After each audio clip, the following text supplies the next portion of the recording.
For this activity, we'll need beans, 6 cups, a 6-sided dice, and a marker. First, label the cups from 1 to 6 and distribute the 12 beans among them however you like.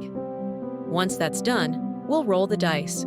When a number appears, you'll remove 1 bean from the cup with the corresponding number.